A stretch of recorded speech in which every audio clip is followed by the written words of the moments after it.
মহাকাব্যের গ্রন্থ থেকে পাঠ ৩ অধ্যায় ও ৪ অধ্যায়। মহাযাজক অনিয়াসের প্রতি অধর্মী সিমনের বিরোধিতা। মহাযাজক অনিয়াসের আমলে পবিত্র নগরীর অধিবাসীরা পুরোপুরি শান্তিতেই দিন কাটাত। অনিয়াস ধর্মশীল মানুষ ছিলেন বলে তিনি অন্যায় অধর্ম ঘৃণার চোখে দেখতেন বলে বিধিবিধান নিখুঁতভাবে পালন করা হতো। তখনই এও ঘটতে দেখা গেছিল যে রাজারা পুণ্যস্থানটির প্রতি সম্মান দেখাচ্ছেন এবং উৎকৃষ্ট যত উপহার পাঠিয়ে মন্দিরের মর্যাদা আরো বাড়িয়ে তুলছেন। এমনকি যজ্ঞ পূজন কর্মের জন্য যা কিছু অর্থ ব্যয় হতো এশিয়ার রাজা সেলিউকস নিজের আয় থেকেই তা যোগাতেন। কিন্তু একসময়ে বিলগা গোত্রের সিমন নামে একজন লোক মন্দিরের আধিকারিক পদে নিযুক্ত হন। নগরীর হাটবাজারের পরিচালন পদ্ধতি নিয়ে মহাযাজকের সঙ্গে তার মতবিরোধ ঘটল। অনিয়াসের সঙ্গে এটি উঠতে না পারায় তিনি থ্রাইসের পুত্র সেই আপলোনিয়সের সঙ্গে দেখা করতে গেলেন, যিনি সেই কৈলাস শিরায় ও ফিনিসিয়ার সামরিক প্রশাসক ছিলেন। তিনি তাকে এই কথা জানালেন যে জেরুসালেমের কোষাগারে এতই ধন সম্পদ রয়েছে যার পরিমাণ বলে বোঝানো যায় না। সেখানে এতই সঞ্চিত অর্থ রয়েছে যে যা গুণে শেষ করা যায় না। যজ্ঞ নিবেদনে যা কিছু খরচ করতে হয় তা ওই ধনসম্পত্তির তুলনায় অতি সামান্য। তিনি এও বললেন যে ওইসব তো রাজা দখলে নিয়ে আসা চলে। আপলোনিয়সকে সেই ধনসম্পদের বিষয়ে যা বলা হয়েছিল রাজার সঙ্গে যখন তারা সাক্ষাৎ হলো তিনি তার সবই তাকে জানালেন। রাজা তখন তার প্রধানমন্ত্রী হেলিওদকে বললেন, এই আদেশ দিয়ে জেরুসালেমে পাঠালেন যে তিনি সেই সমস্ত ধনসম্পদ বাজেয়াপ্ত করে নিয়ে আসেন। হেলিওদ দেরি না করে রওনা হলেন। তিনি এমন ভাব দেখালেন যে তিনি কৈলাসীরা ও ফিনিসিয়ার শহরে পরপর পরিদর্শন করতে বেরিয়েছেন, কিন্তু তার আসল উদ্দেশ্য ছিল রাজার অভিসন্ধি পূর্ণ করা। তিনি যখন জেরুসালেমে এসে পৌঁছালেন তখন নগরের মহাযাজক তাকে বন্ধুভাবে গ্রহণ করলেন। তখন তাকে জানালেন রাজা কি বলা হয়েছে, সেই সঙ্গে তার সেখানে আসার উদ্দেশ্য খুলে বললেন তিনি এবং জিজ্ঞেস করলেন ব্যাপারটা সত্যি কিনা। মহাযাজক তখন এই কথা বোঝালেন যে সেই অর্থ তো বিধবাদের ও অনাথদের গচ্ছিত অর্থ। তারা তোবিয়াসের পুত্র হিরকান্স নামে খুবই গণ্যমান্য এক ব্যক্তির অর্থ তো রয়েছে। ওই অধর্মী সিমন তখন মিথ্যে কথাই রটাচ্ছে। আসলে ওখানে রয়েছে সব শুধু 400 ট্যালেন্ট রূপো আর 200 ট্যালেন্ট সোনা। তিনি আরো বললেন যারা আস্থা রেখেছে পুণ্যস্থানটির পবিত্রতায়, যে মন্দিরটি সারা জগতের মানুষ শ্রদ্ধার চোখে দেখে থাকে, সেই মন্দিরটি অলঙ্ঘ মর্যাদায় তাদের প্রতি অন্যায় করা তো কিছুতেই সম্ভব নয়। কিন্তু রাজার কাছ থেকে পাওয়া আদেশের দোহাই দিয়ে জেদ করে বলতে লাগলেন তাকে ওই অর্থ রাজকোষে রাখার জন্য নিয়ে যেতেই হবে। একটি দিন ঠিক করে তিনি কোষাগারে সঞ্চিত সবকিছু তালিকা করার জন্য মন্দিরে এলেন। তখন নগরীর সকলে মহা দুশ্চিন্তায় পড়ল।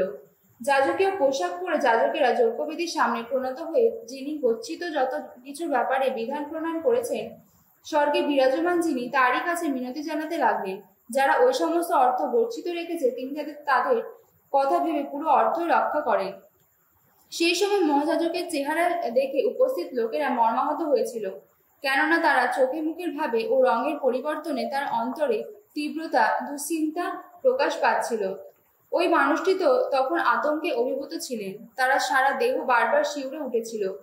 তা দেখে সকলে বুঝতে পারছিল তার কি মর্মবেদনাই না হচ্ছে। এদিকে পুণ্যস্থানটির অমর্যাদা হতে চলেছে বলে লোকেরাও তো তাদের নিজেদের বাড়ি থেকে বেরিয়ে পড়ে সবাই মিলে প্রার্থনা জানাবার জন্য দলে দলে ছুটতে আসতে লাগলো।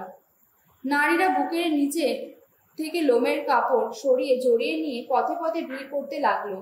সেসব তরুণীকে বাড়ির মধ্যে থাকতে হচ্ছিল, তাই কেউ কেউ দরজার কাছে, কেউ কেউ পাঁচিলের কাছে ছুটে গিয়ে দাঁড়িয়ে থাকছিল, কেউ কেউ আবার জানালা দিয়ে ঝুঁকে দেখছিল। তারা সবাই ঊর্ধ্বলোকের দিকে দুহাত তুলে কাতর আবেদন জানাচ্ছিল। এত লোক কেমন এলোমেলোভাবে মাটিতে লুটিয়ে পড়ে রয়েছে তা দুশ্চিন্তায় জর্জরিত মহাযাজক যেন উৎকণ্ঠার মধ্যেই রয়েছেন।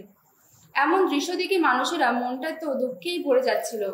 এদিকে ওরা যখন এইভাবে সর্বশক্তিমান প্রভুর কাছে এসে এই মিনতি জানাচ্ছিল যে মন্দিরে যারা নিজেদের সম্বল জমা রেখেছে তিনি যেন তাদের সবকিছু পুরোপুরি নিরাপদে রাখেন, তখন তিনি যা স্থির করা হয়েছে সেই সমস্ত কাজ করতে শুরু করলেন। তিনি তাদের দেহরক্ষীদের সঙ্গে নিয়ে কোষাগারের কাছে এসে উপস্থিত হয়েছেন। এমন সময় যত আত্মিক শক্তি ও কৃতিত্বের নিয়ন্তা তিনি সেখানে এক মহান দৃশ্যের প্রকাশ ঘটালেন, যার ফলে সেখানে আসবার তো স্পর্ধা যাদের হয়েছিল তারা সবাই তখন ঈশ্বরের এমন শক্তিতে হতভম্ব হয়ে সম্পূর্ণ শক্তিহীন সাহসীন হয়ে পড়ল। কেননা জমকালো সাজ পরা এমনটাই একটা ঘোড়া তখন দেখা দিল, যার পিঠে বসে ছিলেন ভীষণ দর্শন এক সওয়ার।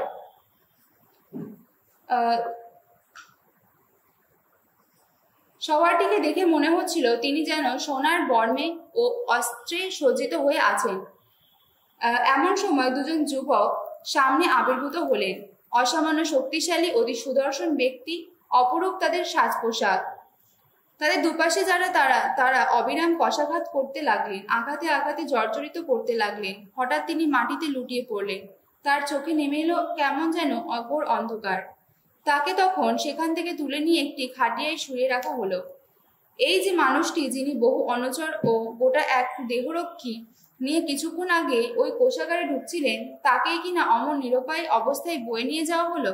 সবাই তখন ঈশ্বরের সর্বময় ক্ষমতা স্পষ্ট উপলব্ধি করছিল। এদিকে তিনি যখন ঐশ্বপ্রভাবে বাকশক্তিহীন হয়ে উদ্ধারের সমস্ত আশা থেকে বঞ্চিত হয়ে অমন হয়ে পড়েছিলেন, অন্যদিকে ইহুদিরা তখন ঈশ্বরের প্রশস্তিতে মুখর ছিল।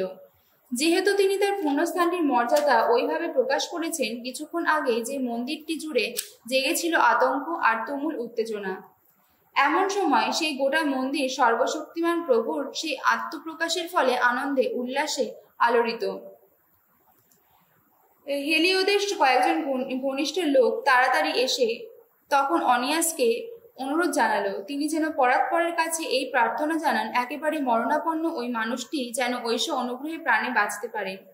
পাছে রাজার সন্দেহ হয় ইহুদিরা বুঝি তার বিরুদ্ধে কোনো না কোনো অপকর্ম করেছে। সেই ভয়ে মহাযাজক তখন তার প্রাণ রক্ষার জন্য একটি যজ্ঞ উৎসর্গ করলেন। তিনি তখন প্রায়শ্চিত্ত যজ্ঞ উৎসর্গ করেছিলেন। সেই সময় ওই একই দুই যুবক একই পোশাক পরে তার সামনে আবির্ভূত হলেন। সেখানে দাঁড়িয়ে তারা তাকে বললেন, মহাযাজক অনিয়াসকে প্রতি খুবই কৃতজ্ঞ থাকো তুমি, কেননা তারই জন্যে প্রভু অনুগ্রহ করে তোমাকে বাঁচিয়ে রেখেছেন। স্বর্গে বিরাজমান যিনি, তুমি তো কষাঘাত খেয়ে তারই দেওয়া শাস্তি পেয়েছ। তখন সকলের কাছে ঘোষণা করো ঈশ্বরের কি বিপুল ক্ষমতা। এই কথা বলার পরে তারা অদৃশ্য হয়ে গেলেন। এবার প্রভুর কাছে একটি যজ্ঞ উৎসর্গ করলেন এবং যিনি তার প্রাণ বাঁচিয়েছেন তার কাছে তিনি অনেক কিছু দেবেন বলে মানত করলেন। তারপর অনিয়াসের কাছে থেকে বিদায় নিয়ে তিনি তার সমস্ত সৈন্য নিয়ে রাজার কাছে ফিরে গেলেন। মহৎ মহিয়ান ঈশ্বরের যে সমস্ত কর্মকীর্তি তিনি নিজের চোখে প্রত্যক্ষ করেছিলেন, তিনি তখন সেই বিষয়ে সকলের সামনে সাক্ষী দিলেন। রাজা যখন তাকে জিজ্ঞেস করলেন অন্য কোনো কাজের জন্য কি ধরনের মানুষকে জেরুসালেমে পাঠানো উচিত হবে, তখন তিনি তার উত্তরে বললেন, আপনার যদি কোনো শত্রু থাকে বা রাষ্ট্রের ক্ষতি করার চক্রান্ত আটছে এমন কেউ থাকে, তাহলে আপনি বরং তাকেই ওখানে পাঠিয়ে দিন। তাকে যখন ফিরে পাবেন দেখবেন তাকে উত্তম মধ্যম দেওয়া হয়েছে। অবশ্য সে যদি প্রাণে বেঁচে যায়, কেননা ঈশ্বরের বিশেষ শক্তি সত্যিই ওই স্থানটিকে ঘিরে বিরাজ করছে, যার আবাস রয়েছে স্বর্গলোকে। তিনি নিজেই তো ওই স্থানটি আগলে রাখেন, সুরক্ষিত রাখেন যারা ওখানে কোনো না কোনো অপকর্ম করতে আসে। তিনি প্রচন্ড আঘাত হেনে তাদের ধ্বংসই করেন। হেলিওদের কেন্দ্র করে যা যা ঘটেছিল এবং কষাগার কিভাবে রক্ষা পেয়েছিল, এই হলো সেই সবের ঘটনার বিবরণ। এদিকে সিমন, যার কথা আগে উল্লেখ করা হয়েছে, যিনি ভিন জাতি মানুষের কাছে ওই সম্পদের অস্তিত্বের কথা জানিয়ে নিজের দেশের বিপদ সৃষ্টি করেছিলেন, তিনি তখন অনিয়াসের নামে এমনই অপবাদ দিতে লাগলেন যেন অনিয়াসের পুরো রচনাতেই তাকে আক্রমণ করা হয়েছে, যেন তিনি ওই যত অনর্থের মূল। যিনি ছিলেন নগরীর মঙ্গল বিধায়ক, স্বজাতি মানুষের রক্ষাকর্তা, বিধিবিধানের পরম উৎসাহী সমর্থক, তার বিরুদ্ধে সিমন এই কথা বলতে দ্বিধা করলেন না যে তিনি নাকি রাষ্ট্রের ক্ষতি করার চক্রান্ত এঁটে বেড়াচ্ছেন। ক্রমে তার ওই শত্রুতা এমনই চরমে উঠল যে সিমনের আস্থা ভোজন লোকেদের অন্যতম একজন সেই সময় কয়েকটা খুন করে বসলো। ওই দ্বন্দ্ব যে কত মারাত্মক তা দেখে এবং কৈলসীরা ও ফিনিশিয়ার সামরিক প্রশাসক মেনেস্তিয়াসের পুত্র আপলোনিয়সের সহায়তার সিমনের নষ্টামিকে কিভাবে বাড়ছে তা বুঝতে পেরে অনিয়াস রাজার কাছে গেলেন।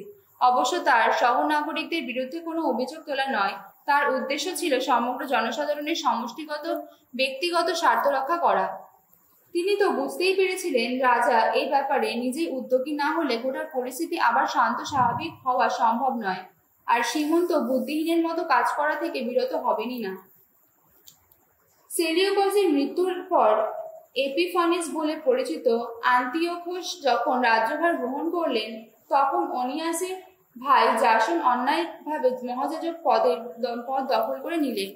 রাজার সঙ্গে সাক্ষাৎ করে তিনি তাকে 360 ট্যালেন্ট রূপ এবং অন্য আয়েসের উৎস থেকে জোগাড় করে নেওয়া 80 ট্যালেন্ট রূপ দেবেন বলে প্রতিশ্রুতি দিলেন।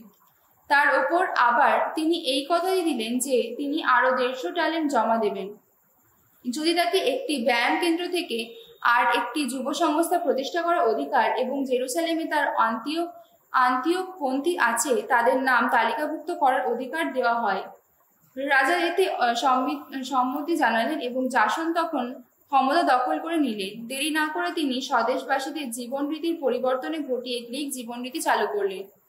মানবতা দেখিয়ে রাজারা ইহুদিদের যেসব বিশেষ অধিকার দিয়েছিলেন তিনি সেই সব বাতিল করে দিলেন। ইহুদিরা সেই সব অধিকার পেয়েছিল বলে ইউপলেমসেরই পিতা যোহনের উদ্যোগে, যিনি পরে দেশের দূত হিসেবে রোমীয়দের সঙ্গে মৈত্রী সন্ধি স্থাপন করে বন্ধুত্বের সম্পর্ক গড়ে তোলার কাজ সম্পন্ন করেছিলেন, বিধানসম্মত রীতিনীতি রদ করে জাসন বিধান বিরুদ্ধ যত নতুন প্রথাই চালু করে দিলেন। নগরকেল্লার ঠিক পাদদেশে একটি ব্যায়াম কেন্দ্র প্রতিষ্ঠা করে তিনি তো বেশ তৃপ্তিবোধ করলেন। তাছাড়া তিনি দেশের বিশিষ্ট যত যুবককে উৎসাহিত করলেন সেই বিশেষ টুপি পরাতে, যা গ্রিক খেলোয়াড়রা পরে থাকে। জাসন তো একজন মহাযাজক ছিলেন না, ছিলেন একজন পাষণ্ড মানুষ। তার চূড়ান্ত দুর্বৃত্ততার জন্য গ্রাসীয় চালচলনের প্রভাব এমনই তুঙ্গে উঠল, ভিনদেশীয় আচার বিচার এতই বিস্তার পেতে লাগলো যে যাজকদের তখন আর যজ্ঞবেদীর পূজন কর্মের প্রতি কোনো আগ্রহ রইল না, বরং মন্দিরটি অনাদর করে যজ্ঞ নিবেদনের কাছে অবহেলা করে তার পেটাভুরির ডাক পড়লে ক্রীড়াস্থানে বিধান বিরুদ্ধ যত ক্রিয়াকলাপ যোগ দিতে ছুটে যেতেন।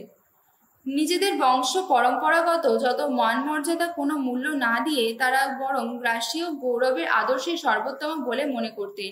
এর ফলে তাদের কিন্তু কঠিন সংকটেই পড়তে হলো। ওই যাদের আচার আচরণ অনুকরণ করতে তারা এত উন্মুখ ছিলেন, সব ব্যাপারে যাদের মতোই হয়ে ওঠার তাদের এত আকাঙ্ক্ষা ছিল, শেষে তারাই কিনা হয়ে উঠল তাদের শত্রু, তাদের শাস্তিদাতা।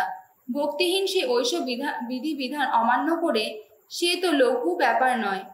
পরবর্তী ঘটনাগুলি সে কথা স্পষ্টই প্রমাণ করে দেবে। তুরস্কে যখন রাজার উপস্থিতিতে চতুর্বার্ষিক ক্রীড়া প্রতিযোগিতা অনুষ্ঠিত হয়েছিল, হীনমতি জাসন তখন জেরুসালেমের প্রতিনিধি হিসেবে একদল আন্তিওকপন্থী লোককে সেখানে পাঠালেন। তাদের হাতে ছিল হারকিউলিসের সম্মানে নিবেদিত যজ্ঞের খরচ বাবদ 300 রূপোর টাকা। কিন্তু তারা নিজেরাই মনে করলো ওই টাকা দিয়ে যজ্ঞ নিবেদনের কাছে ব্যবহার করা উচিত হবে না, তাই তারা অনুরোধ জানালো টাকাটা বরং অন্য কাজে যেন ব্যয় করা হয়। সেই জন্য প্রেরণকারীর যদিও ইচ্ছা ছিল যে ওই টাকাটা হারকিউলিসের সম্মানে নিবেদিত যজ্ঞের কাছে ব্যবহার করা হোক, তবুও তারা তার সঙ্গে এনেছিল। তাদেরই উদ্যোগে টাকাটা শেষ পর্যন্ত যুদ্ধ জাহাজ তৈরি করার কাজে খরচা করা হলো। যারা ফিলোমেতরের অভিষেক উপলক্ষে যখন মেনেস্তিয়সের পুত্র আপোলোনিয়সকে মিশরে পাঠানো হয়, তখন আন্তিওকোস এই খবর পেলেন যে ফিলোমেতর তার শাসননীতির বিরোধী। তখন তিনি নিজের নিরাপত্তার বিষয়ে চিন্তিত হয়ে পড়লেন, তাই তিনি চলে গেলেন জাফায়। তারপর সেখান থেকে গেলেন জেরুসালেমে। জাসন আর নগরবাসীরা তাকে মহাসমারোহের সঙ্গে গ্রহণ করলেন।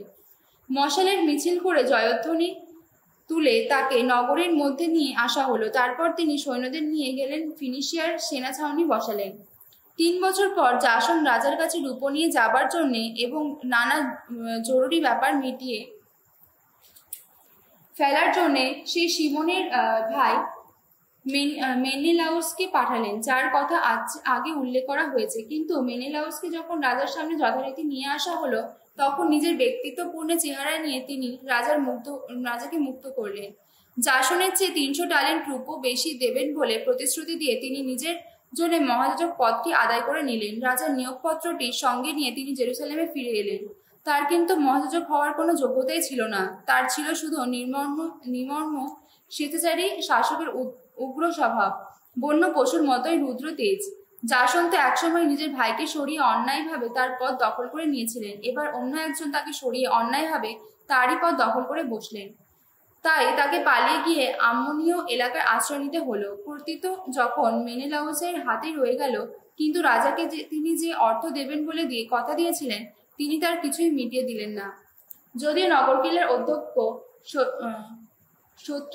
সত্রাস্তোষ ওই টাকা দেবার জন্যে তাকে বারবার তাড়া দিতে লাগলেন। এরই হাতে তো ছিল রাজস্ব আদায় করার দায়িত্ব। তাই শেষে তারা দুজনে রাজার সামনে হাজির হবার ডাক পড়ল। মেনেলাউস নিজের জায়গায় তার ভাই লিসিমাখসকে তখনকার মতো যাজক পদে বসিয়ে গেলেন।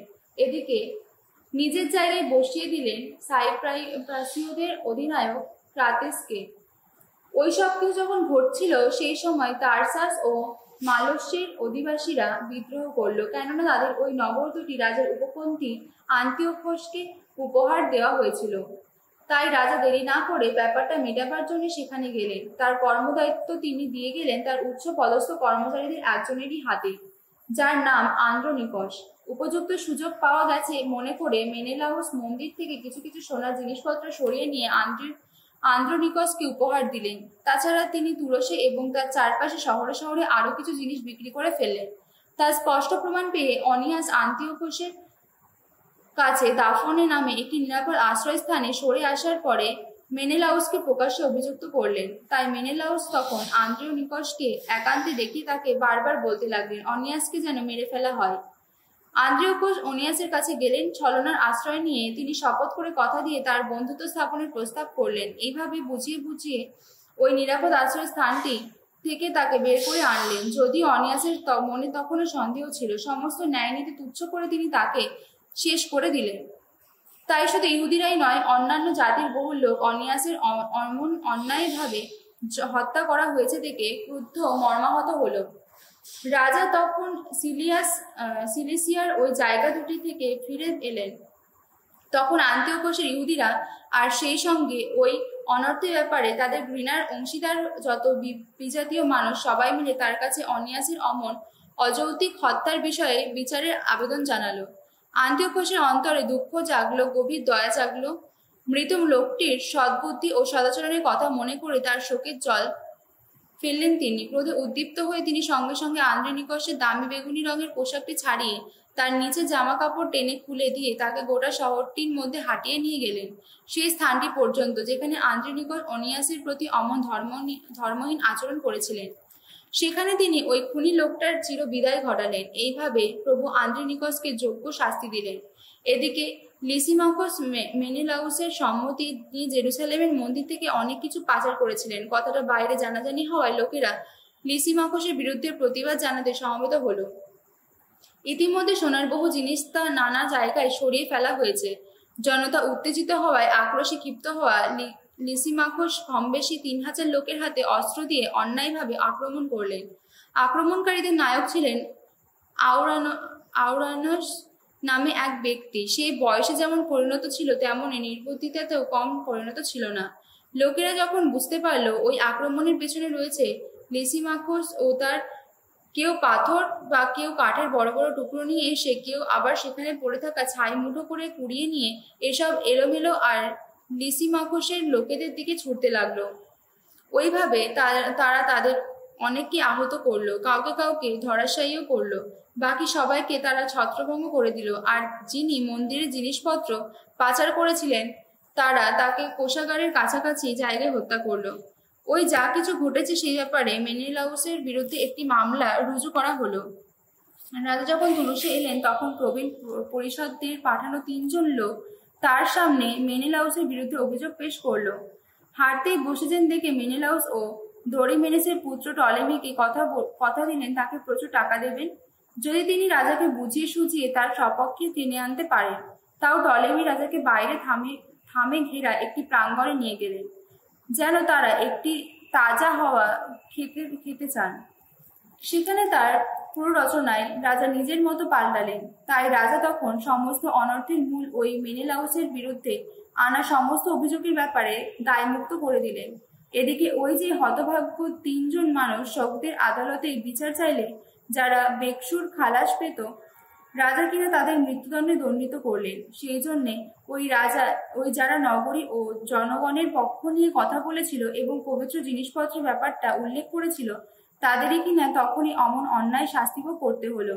ওই অপরাধের ব্যাপারে তুলসীর কোন কোন লোকের এমনই ঘৃণা হলো যে তারা ওই 3 জনের বেশ জাঁকজমকপূর্ণ সমাধিদানের সব খরচাই বহন করল। এদিকে মেনেলাউস যত প্রভাবশালী মানুষের অর্থলোভের সুযোগ নিয়ে কর্তৃত্বের আসনে বসে রইলেন, তিনি আরো দুর্বৃত্ত হয়ে উঠতে লাগলেন। সহনাগরিকদের প্রধান শত্রুর ভূমিকায় নিলেন তিনি। প্রজ্ঞা পুস্তক থেকে পাঠ, 2 অধ্যায় 12 থেকে 24 পদ। ধার্মিকের জন্য এসো আমরা ফাঁদ পেতে রাখি, সে একটা উৎপাতেরই মতো, আমাদের প্রতিটি কাজে সে তো বিরোধিতা করে। মসির বিধান অমান্য করি বলে সে আমাদের ধিক্কার জানায়, আমাদের বিরুদ্ধে সে তো ঐতিহ্যঘাতকের অভিযোগ আনে। সে বলে বেড়ায় তার নাকি ঈশ্বর জ্ঞান আছে, সে নিজেই নিজেকে প্রভু সন্তান বলে ডাকে। আমাদের মতিগতির বিরুদ্ধে সে মূর্তিমান তিরস্কার যেন, সে আমাদের চোখের বীজ যেন। তার জীবনযাপন তো অন্য মানুষের মতো নয়, বড় অদ্ভুত তার আচরণ। তার কাছে আমরা যেন জাল কোনো কিছু, সে আমাদের সংস্পর্শ এড়িয়েই চলে, যেন বা তা কুলসিত কিছু। সকলকে সে বলে ধার্মিকের শেষ পরিণাম নাকি বড়ই সুখের, আবার গর্ব করে বলে স্বয়ং ঈশ্বরই তার পিতা। তাই এসো ওর কথা সত্য কিনা দেখে নেওয়া যাক, যাচাই করে দেখা যাক ওর পরিণাম কেমনই বা হয়। কেননা ওই ধার্মিক সত্য যদি ঈশ্বরের পুত্রই হয়, তাহলে ঈশ্বর নিশ্চয়ই ওর সহায় হবেন, ওকে শত্রুর কবল থেকে উদ্ধারও করবেন। এসো ওকে লাঞ্ছনা যন্ত্রণা দিয়ে যাচাই করে নিই, যাতে আমরা জেনে নিতে পারি ও সত্যি শান্ত ধীর কিনা, বুঝে নিতে পারি ও সত্যি সহনশীল কিনা। এসো ওকে আমরা হেয় মৃত্যুদণ্ডে দণ্ডিত করি, কেননা স্বয়ং ঈশ্বর নাকি ওর পাশে এসে দাঁড়াবেন। এই কথা তো ও নিজেও বলেছে।